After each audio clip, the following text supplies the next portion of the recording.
जब पूरी दुनिया सोना खोदना चाहती है, तब सोना खोदने के बजाय सोना खोदने के लिए उपयोग होने वाली चीजें बेचे। इस तस्वीर को देखने के बाद आप सोचेंगे, इसे ही गुलामी कहते होंगे। लेकिन गुलामी आज भी होती है, जिसे आधुनिक गुलामी कहते हैं। आज कई लोग एक निर्धारित जीवन जी रहे हैं। स्क्रिप्टेड जीवन का मतलब है ऐसी बाजीगरी जो आपको बाहर के बारे में सोचने की अनुमति नहीं देती। इसमें तुम्हारा कोई दोष नहीं है, क्योंकि बचपन से ही इस स्क्रिप्ट की स्थापना कई अलग अलग लोगों द्वारा शुरू की जाती है। जैसे अच्छे अंक लाओ तो कुछ बन जाओगे। व्यवसाय करना बहुत जोखिम भरा है, इसलिए किसी अच्छी कंपनी में नौकरी पाले और बस जाए। आपको इतनी शिक्षा दी जाती है कि आप हर बात पर विश्वास कर सके, लेकिन आप क्रॉस चेकिंग करके वास्तविकता का परीक्षण करना नहीं सीखते। आज की आधुनिक अति वास्तविकता द्वारा आपका ब्रेन वॉश किया जा रहा है। हाइपर रियलिटी का अर्थ है सावधानी पूर्वक तैयार की गई छवि, जो वास्तविकता से बहुत दूर है। आज की शिक्षा प्रणाली विद्यार्थियों को समस्या समाधानकर्ता बनाने के बजाय कर्मचारी बना रही है। आज की बड़ी बड़ी कंपनियां विज्ञापन पर खरबों डॉलर खर्च करती हैं, केवल आपको यह विश्वास दिलाने के लिए कि यदि आप खुशी चाहते हैं तो केवल उनके उत्पाद ही खरीदे, चाहे इसके लिए कुछ भी करना पड़े, और बिना सोचे समझे उपभोग करते हैं। और मीडिया कंपनियां केवल समाचार, फिल्म और वेब सीरीज की मदद से हर पल आपका ध्यान आकर्षित करना चाहती है, जिससे वे अधिक पैसा कमा सके। इसका मतलब है कि हर कोई आपको अपनी ओर आकर्षित करके एक उत्पाद की तरह इस्तेमाल करना चाहता है। आपको बताया गया है कि हमें शनिवार और रविवार को काम नहीं करना चाहिए, क्योंकि वो छुट्टियां हैं। अब कुछ ऐसा सोचो कि हर दिन एक जैसा हो। रविवार, सोमवार और शुक्रवार जैसे नाम हमारे द्वारा दिए गए हैं। आज हर तरफ से आपको मॉडल यानी साधारण, आज्ञाकारी, आश्रित, मनोरंजन प्राप्त, जीवनहीन बनाने का प्रयास किया जा रहा है। लेकिन अगर आप इस स्क्रिप्टेड जिंदगी को छोड़कर आजादी के साथ अपनी जिंदगी जीना चाहते हैं, तो आपको ये वीडियो पूरा देखना चाहिए, क्योंकि आज मैं आपको एमजे डेमार्को की पुस्तक अनस्क्रिप्टेड से 4 सिद्धांत बताऊंगा। इससे आपको स्क्रिप्टेड जीवन छोड़कर अनस्क्रिप्टेड होने में मदद मिलेगी, जिससे आप और बेहतर जीवन जी सकेंगे। पहला सिद्धांत है 1, उत्पादक बने, उपभोक्ता नहीं। 1926 में विश्वकर्मा पत्रिका द्वारा एक बड़े व्यवसायी का साक्षात्कार प्रकाशित किया गया, जिसमें उनसे पूछा गया था कि आपने अपने कर्मचारी को समान वेतन देकर 2 दिन की छुट्टी क्यों देनी शुरू की है। फिर उस औद्योगिक दिग्गज ने कहा, उपभोग स्क्रिप्टेड मैकेनिज्म को शक्ति प्रदान करता है। उन्होंने कहा, श्रमिक चीजें बनाते हैं और वही उनका उपभोग भी करते हैं। अधिक छुट्टी देने से उन्हें अधिक कपड़े, भोजन, सुविधाएं और सेवाएं मिलेंगी, जिससे खपत बढ़ेगी, और उस खपत को पूरा करने के लिए हम उनसे अधिक उत्पादन प्राप्त करेंगे, जिससे हमारा लाभ बढ़ेगा, और वे इस व्यवस्था में फंस जाएंगे और वे केवल हमारे लिए काम करेंगे। कोई भी महंगा स्मार्टफोन खरीदने के लिए अगर आपको अपनी एक महीने की सैलरी खर्च करनी पड़े, तो याद रखिए कि आपने एक महीने अपने लिए नहीं, बल्कि उस स्मार्टफोन कंपनी के लिए काम किया है। और अगर आप इस जाल से छुटकारा पाना चाहते हैं, तो फिर आपको अपना पक्ष बदलना होगा और आपको एक नासमझ उपभोक्ता से उत्पादक बनना होगा।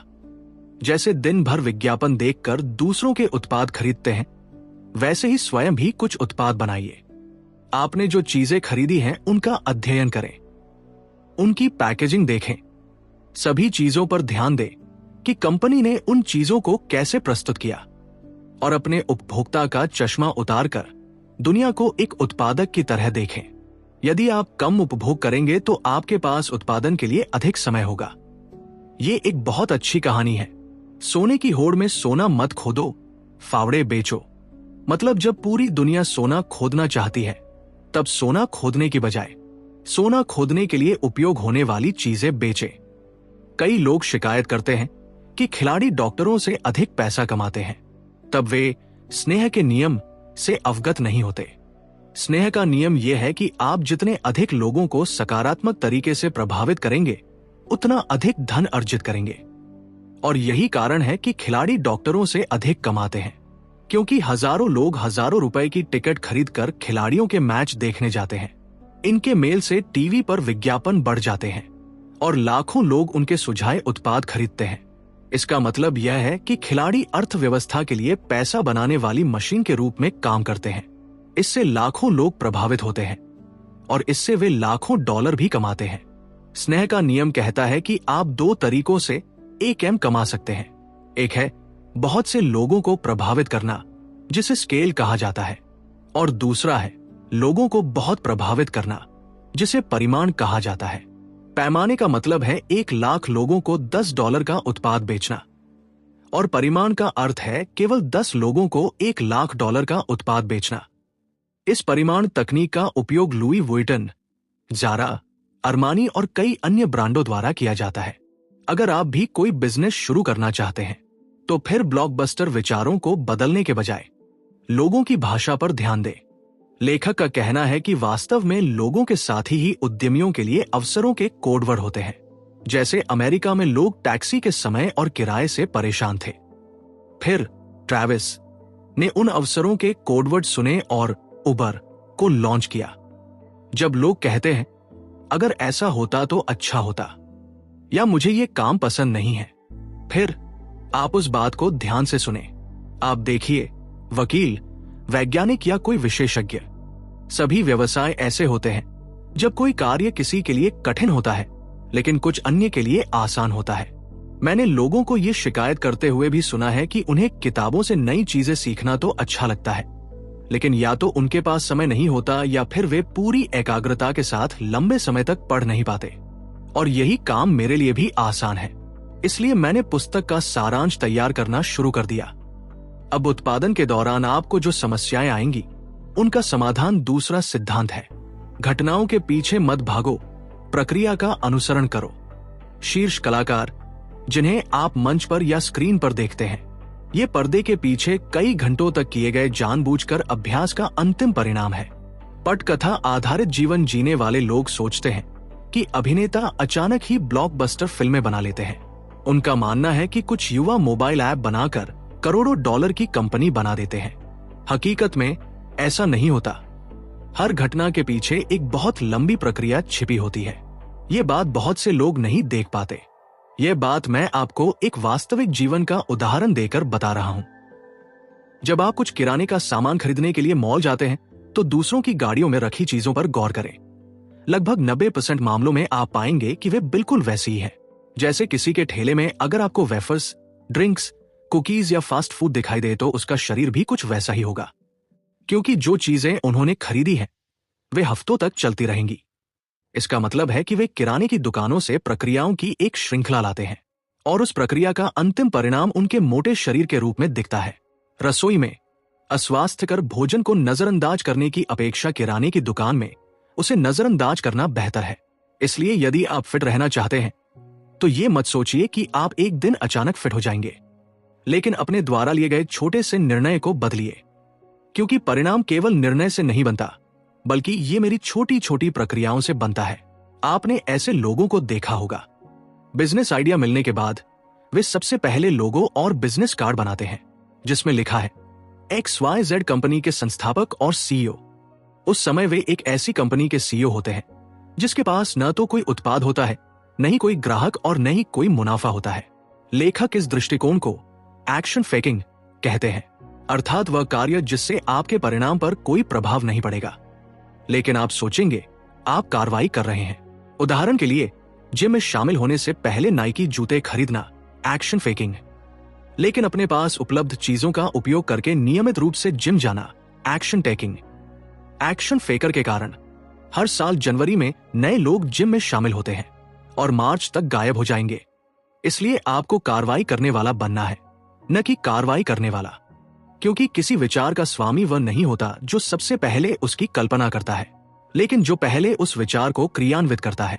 इसका सबसे अच्छा उदाहरण एलन मस्क है, क्योंकि विश्व स्वच्छ ऊर्जा, इलेक्ट्रिक कारों और ट्रकों के बारे में बात कर रहा था और एलोन मस्क ने इसे दुनिया के सामने पेश किया, क्योंकि एलोन का मानना है कि लोग अपनी समस्याओं का सर्वोत्तम समाधान चाहते हैं। उन्हें आपकी डिग्री, अंक और पुरस्कार की परवाह नहीं है। इसलिए जो चीज मायने रखती है वह है आपका आउटपुट और कुछ नहीं। लेकिन आपको वांछित परिणाम पाने के लिए उस प्रक्रिया का पालन करना होगा, क्योंकि अमेज़न भी एक लाइन कोडिंग से शुरू होता है और हैरी पॉटर बुक सीरीज की शुरुआत भी एक पैराग्राफ लिखने से हुई थी। तीसरा सिद्धांत है, एक ब्रांड बनाएं, सिर्फ एक कंपनी नहीं। क्या आपने कभी किसी दुकानदार से पूछा है, आप जो चीज खरीद रहे हैं उसके आविष्कारक के पास कॉलेज की डिग्री है या नहीं? जाहिर है आपसे यह नहीं पूछा जाएगा, क्योंकि आपके लिए एक अच्छा उत्पाद मायने रखता है, आविष्कारक की डिग्री नहीं। आप भी डॉक्टर का चयन लोगों की सिफारिश से करें, डिग्री देखकर नहीं। इसलिए यदि आप कुछ बनाते हैं तो उसे एक ब्रांड बनाएं, सिर्फ एक कंपनी नहीं, जिससे लोग आपसे कहेंगे कि जितना पैसा चाहो ले लो, लेकिन अपना उत्पाद या सेवा दो। और यह तभी संभव होगा जब आप विशिष्ट लोगों को लक्ष्य करके अपना उत्पाद बेचेंगे। क्या आपने कभी फेरारी या लेम्बोर्गिनी जैसी स्पोर्ट्स कार कंपनियों के विज्ञापन देखे?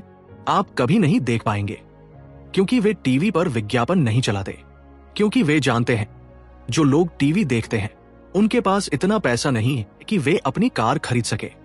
विशिष्ट रहें, अपने उत्पाद किसी को भी न बेचे। हर कोई आपका उत्पाद नहीं खरीदेगा, और ब्रांड केवल लोगो और वेबसाइट से नहीं बनता, लेकिन यह आपके निरंतर कार्य और प्रतिष्ठा से अर्जित होता है। चौथा सिद्धांत है, स्नातक होना शिक्षा का अंत नहीं है। कई लोग स्नातक होने के बाद पढ़ाई नहीं करते। वे सोचते हैं कि स्नातक होने का मतलब है शिक्षा का अंत, लेकिन यह सच नहीं है। हकीकत में आपकी असली जिंदगी स्नातक होने के बाद शुरू होती है। अब तक आपने जो सीखा है उसका उपयोग आप कैसे करेंगे? आपको स्नातक होने के बाद भी सीखते रहना चाहिए। आपको कुछ सीखने के लिए जो जानकारी चाहिए वो इंटरनेट पर उपलब्ध है। आपको बस चरण दर चरण अपनी समस्याओं के समाधान को प्राथमिकता देनी है। जब लोग पढ़ना शुरू करते हैं, फिर उनके मन में एक सवाल आता है, कौन सी किताब पढ़ूं? तो इसका उत्तर है कि आपको वह पुस्तक पढ़नी चाहिए जो आपकी वर्तमान समस्याओं का सर्वोत्तम समाधान देगी। मतलब अगर आपके पास पैसे नहीं हैं, तो शराब से संबंधित किताबें पढ़ना समय की बर्बादी होगी। इसके बजाय आपको कुछ ऐसी किताबें पढ़नी चाहिए जो आपको कुछ कौशल सिखाएं, जिससे आपकी कमाई बढ़ती है। यदि आप विद्यार्थी हैं, फिर सबसे पहले आत्म अनुशासन और आदत निर्माण पर ध्यान केंद्रित करें। निवेश करना कुछ और बात है। अगर मैं अनस्क्रिप्टेड पुस्तक का स्क्रीनशॉट सारांश बताओ जो मैंने सीखा है। एक उपभोक्तावाद से छुटकारा पाने के लिए आपको उत्पादक बनना होगा, क्योंकि लोग खिलाड़ियों को जानते हैं, दर्शकों को नहीं। 2, किसी भी स्तर तक सीधे पहुंचने के बजाय वहां तक पहुंचने के लिए आपको जो प्रक्रियाएं अपनानी होंगी उनका पालन करें। 3, अपने उत्पादों या सेवाओं के लिए एक ब्रांड बनाएं, न कि केवल एक कंपनी के लिए। और अंतिम बात यह है कि आपकी स्नातक शिक्षा का अंत नहीं, बल्कि शुरुआत है। इसलिए सीखते रहो। दुनिया में कई महान आविष्कारक और उद्यमी हुए हैं, जैसे Steve Jobs, Henry Ford, Sam Walton, Elon Musk आदि, जिन्होंने बिना पटकथा वाली जिंदगी जी है, तो उन्होंने इतना हासिल किया। ये केवल एमजे डेमार्को की पुस्तक नहीं है, बल्कि ये एक आंदोलन है। धन्यवाद।